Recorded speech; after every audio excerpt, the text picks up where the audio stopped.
अगर आप BSc nursing के बारे में पूरी जानकारी जानना चाहते हैं तो आप बिल्कुल सही वीडियो पर आए हैं, क्योंकि यहाँ पर हम बात करने वाले हैं बीएससी नर्सिंग क्या है, बीएससी नर्सिंग का फुल फॉर्म क्या है, बीएससी नर्सिंग करने के लिए आपको कौन सा सब्जेक्ट से पढ़ाई करनी है और बीएससी नर्सिंग एडमिशन की प्रक्रिया क्या है, एडमिशन कैसे ले सकते हैं और बीएससी नर्सिंग से कौन सी जॉब मिलती हैं और बीएससी नर्सिंग करने के बाद में आपको कितनी सैलरी मिलेगी, हम सभी को लेकर डिटेल में समझने वाले हैं, जिससे कि आपको बीएससी नर्सिंग के सारे डाउट क्लियर हो जाएं।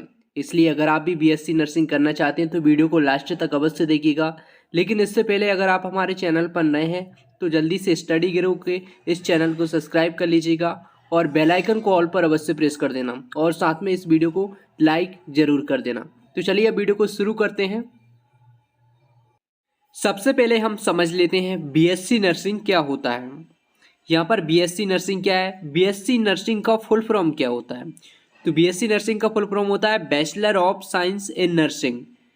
और बीएससी नर्सिंग का जो कोर्स होता है वो 4 साल का होता है, यूजी नर्सिंग कोर्स होता है, यानी कि अंडर ग्रेजुएट नर्सिंग कोर्स। और कोर्स करने के बाद में आपको नर्स का काम करना होता है और जो मरीज का ध्यान रखते हैं और दवा इंजेक्शन आदि का कार्य उनका रहता है नर्स का। आपने देखा होगा अस्पतालों में जो नर्स रहते हैं, इंजेक्शन लगाते हैं, बोतल लगाते हैं, उन्हीं को नर्स बोलते हैं और उसी की जो डिग्री होती है बीएससी नर्सिंग। और इसके बाद में हम देख लेते हैं बीएससी नर्सिंग के लिए 10th के बाद कौन सा सब्जेक्ट लें। तो यहाँ पर 10th के बाद से ही आपको सोच लेना चाहिए, 10th क्लास में ही, जब आप 10th क्लास में पढ़ रहे हैं तभी आपको सोच लेना चाहिए कौन सा कोर्स करना है, किस लाइन में जाना है, किस फील्ड में जाना है। क्योंकि यहाँ पर आपको सब्जेक्ट या स्ट्रीम का चुनाव करना होता है, जैसे कि साइंस स्ट्रीम, आर्ट्स, कॉमर्स, ऐसी जो सब्जेक्ट आपको देखने को मिलेंगे। तो आपको 10th में किस सब्जेक्ट से आपको पढ़ाई जारी रखना है, तो आपको साइंस स्ट्रीम का चुनाव करना है। कौन सा साइंस स्ट्रीम का चुनाव करना है, जिसमें इसमें भी 2 प्रकार के सब्जेक्ट रहते हैं, जैसे कि बायोलॉजी और मैथ। बायोलॉजी में कौन से सब्जेक्ट आते हैं, यहाँ पर देख लेते पीसीबी सब्जेक्ट, जैसे कि फिजिक्स, केमिस्ट्री और बायोलॉजी। इससे आपको पढ़ाई करना है अगर आपको बीएससी नर्सिंग करना है तो। और इसके बाद में एक और सब्जेक्ट रहते हैं जिसमें मैथ आ जाता है पीसीएम, यानी कि फिजिक्स, केमिस्ट्री, मैथ। तो आपको पीसीबी सब्जेक्ट से अपनी पढ़ाई जारी रखना है। इसके बाद में चलते हैं हम आगे, देख लेते हैं बीएससी नर्सिंग की जो एडमिशन प्रक्रिया है। बीएससी नर्सिंग में आप एडमिशन कैसे ले सकते हैं, ये बहुत ज़रूरी है। तो यहाँ पर कक्षा 12वीं आपको पास करना है अच्छी परसेंट के साथ और साइंस स्ट्रीम से, यानी कि अच्छी परसेंट कम से कम 60% तो आपकी होनी ही चाहिए 12वीं में।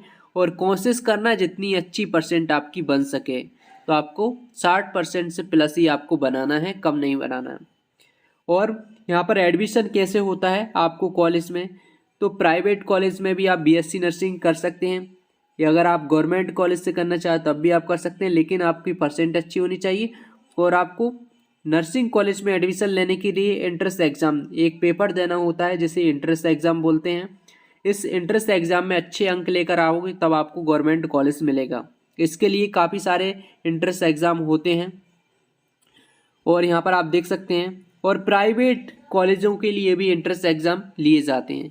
तो यहाँ पर काफ़ी सारे एंट्रेंस एग्ज़ाम आप यहाँ पर देख सकते हैं, जिसकी लिस्ट हमने यहाँ पर दे दी है। ये जो एंट्रेंस एग्ज़ाम है, इन्हें निकालने के बाद ही आपको कॉलेज में एडमिशन मिलेगा। और कई सारे प्राइवेट ऐसे भी कॉलेज होते हैं जो कि आपकी परसेंटेज बेस पर, यानी कि जो आपकी परसेंटेज बेस पर आपका एडमिशन ले लिया जाता है, तो वहाँ पर भी आपको अच्छी परसेंटेज बनाना है। अब चलते हैं हम आगे की प्रक्रिया को समझ लेते हैं।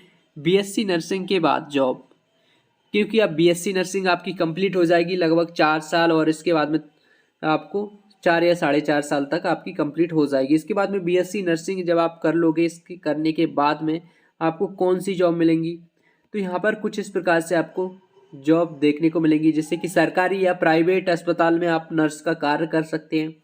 और स्टाफ नर्स, वरिष्ठ नर्स, बाल चिकित्सा नर्स, नर्सिंग पर्यवेक्षक, नर्सिंग अधीक्षक और रोगी देखभाल, और इसके बाद में सहायक नर्सिंग और नर्स शिक्षक का कार्य भी आप कर सकते हैं।